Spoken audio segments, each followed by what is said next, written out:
আসসালামু আলাইকুম রহমতুল্লাহ বরাকাতুহু। পরম করুণাময় আল্লাহর নামে শুরু করছি, যিনি আমাদেরকে সৃষ্টি করেছেন।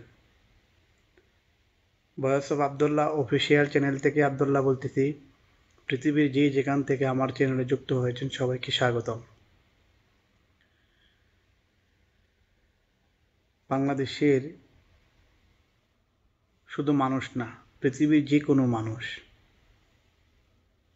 যদি আপনি আপনার সম্পদকে রক্ষা করতে চান, এটি আপনার একটি একান্ত মৌলিক একটি অধিকার। আপনার সম্পদ আপনি রক্ষা করবেন, এটাই হচ্ছে আপনার মৌলিক অধিকার।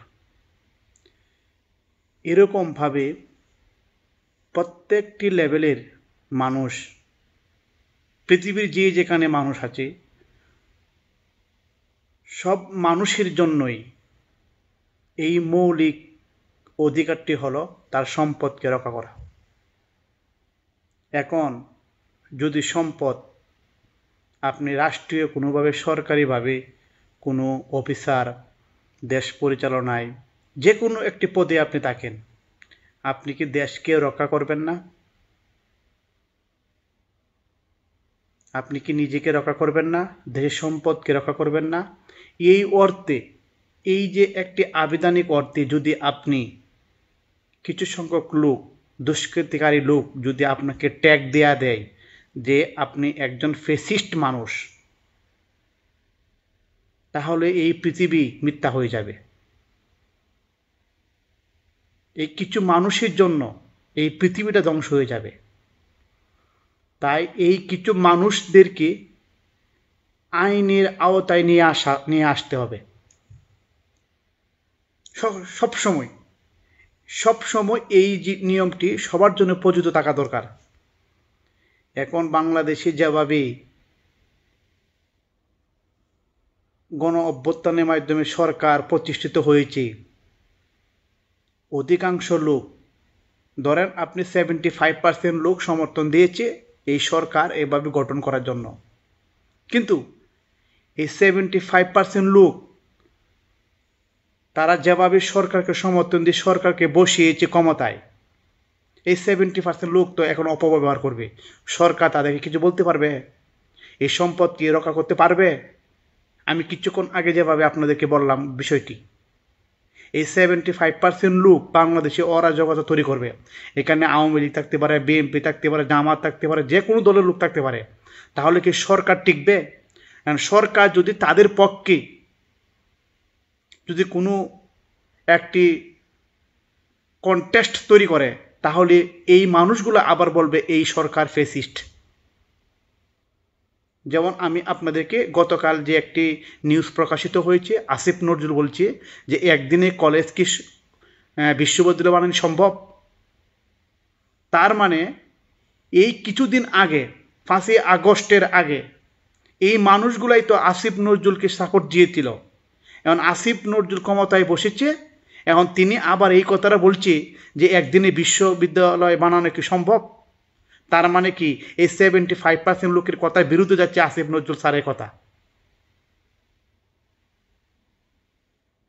এবং আসিফ নজরুল স্যার আরেকটা বিষয় বলেছেন যে আমরা পুলিশকে বাধ্যতামূলকভাবে অর্ডার করতে পারি না, তাহলে আবার পুলিশকে বলবে ফ্যাসিস্ট রূপ তৈরি হচ্ছে এই সরকার।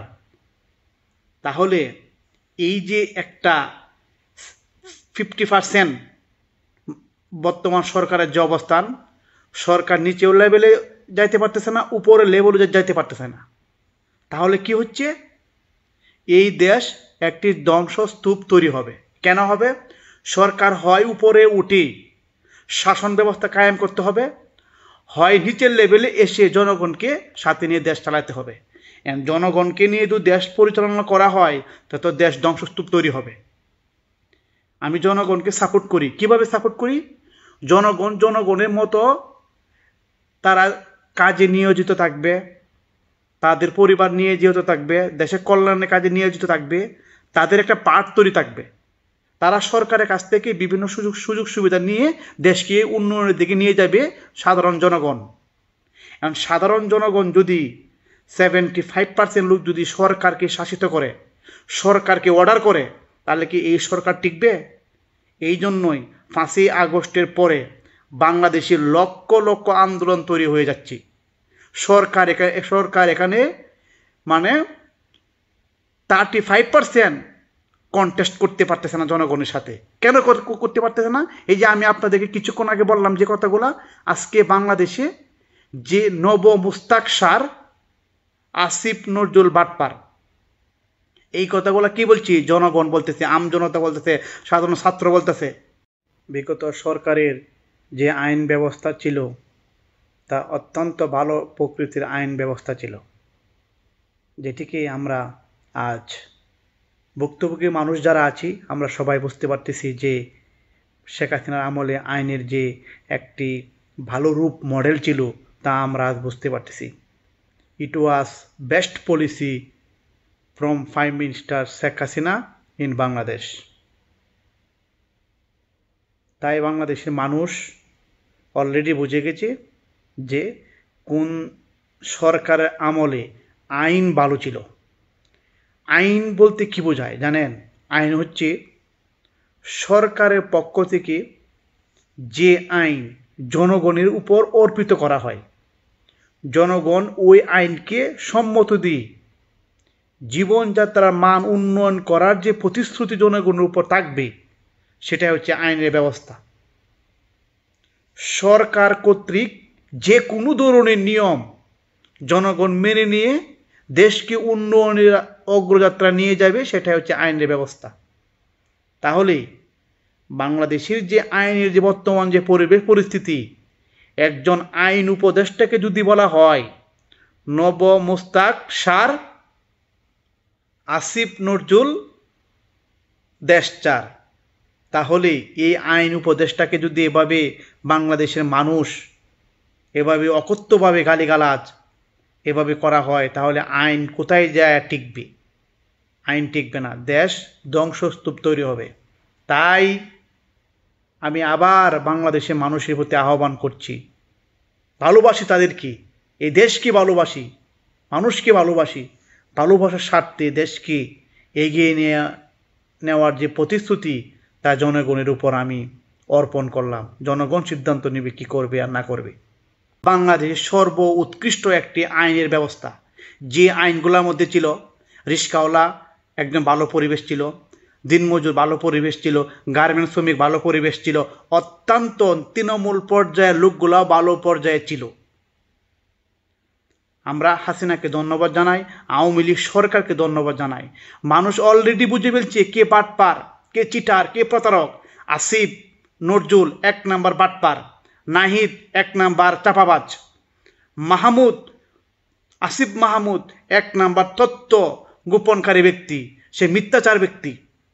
হাসনাত চিটার, বন্যার্থদের টাকা সবগুলা মেরে দিয়েছে। সার্জিস হচ্ছে হুঙ্কার, বাঘের মতো হুঙ্কার, কিন্তু কাজে ফল জিরো। মানুষ অলরেডি বুঝে ফেলছে। তাই বাংলাদেশের মানুষ এই দোসরদের চার দেবে না। এই বাংলাদেশ গড়ে গড়ে আওয়ামী লীগ জন্ম আছে। এই আওয়ামী লীগ যদি একবার বেরিয়ে আসে, তাদেরকে আর পালানোর রাস্তা দিবে না। বাংলাদেশের মানুষ যে কষ্ট করে জীবনযাপন যেভাবে শুরু করে এই দেশকে উন্নয়নের স্বপ্ন দেখে, সেই উন্নয়নের স্বপ্নকে এই কয়েক কোটি দোসর মানুষরা দেশটাকে ধ্বংস করে দিয়েছে। এই দেশের প্রতি মানুষের যে ভালোবাসা ছিল, সেটি এমনভাবে ধ্বংস করা হয়েছে। এই দেশের যে উন্নতি একটা রোল মডেল ছিল, যেভাবে ধ্বংস করা হয়েছে, এটি একটি পরিকল্পনাভাবে করা হয়েছে। তাই এই স্লোগান বাংলাদেশে মানুষ আবার দিচ্ছে। দেখেন, নব মুস্তাক আসিফ, নব মুস্তাক সার, আসিফ নজরুল দেশচার, নব মুস্তাক সার, আসিফ নজরুল বাটপার। এই দেশ এভাবে কতদিন চলবে? একজন আইন উপদেষ্টা, তাকে যদি আপনি এভাবে গালিগালাজ করেন, তাহলে দেশ কোথায় আছি? একজন আইন উপদেষ্টা, যে আইন আমরা সাধারণ জনগণ মেনে নিব, সেখানে এই আইন নিয়ে তো মেনে নেওয়ার তো দূরের কথা, তাদেরকে বকবাজি বিভিন্ন ট্যাগ দিয়ে এই দেশটাকে ধ্বংসস্তূপ তৈরি করছে। কে তৈরি করছে? এই আপনারা তৈরি করছেন। এই ধ্বংসস্তূপ আপনারা তৈরি করছেন, যার জন্যই আজকে আপনাদেরকেও তারা ছাড় দেবে না। আপনাদেরকে তারা ছাড় দিবে 100%। আপনাদেরকে এমনভাবে পিটাবে, দেখবেন আপনারা পালানোর রাস্তা খুঁজে পাবেন না। তাই বাংলাদেশের মানুষ যথেষ্ট সচেতন হয়েছে।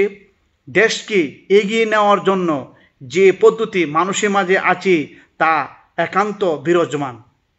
তাই বাংলাদেশের মানুষ আপনাদেরকে পালানোর রাস্তা দিবে না। তাই দেশকে বাঁচান, দেশের মানুষকে বাঁচান, দেশকে ভালোবাসুন। আপনি দেশকে যদি ভালোবাসুন তাহলে দেখবে দেশ সুন্দর হবে। তাই এটা ভালোবাসা কীভাবে হবে? এই ধ্বংসস্তূপ রাষ্ট্রীয় ক্ষমতায় যারা আছে তাদেরকে দিয়ে চলবে না, তাদেরকে হটাতে হবে, তাদেরকে পালানোর রাস্তা দেওয়া যাবে না। তাই বাংলাদেশের মানুষ রাস্তায় নেমে আসছে। আপনারা সোচ্চার হন, দেশকে বাঁচান, দেশের মানুষকে বাঁচান। তাই আমি আপনাদের মাঝ থেকে আবার বিদায় নিচ্ছি। দেখা হবে পরের কোনো ভিডিওতে ইনশাল্লাহ। আসসালামু আলাইকুম ওয়া রাহমাতুল্লাহি ওয়া বারাকাতুহু।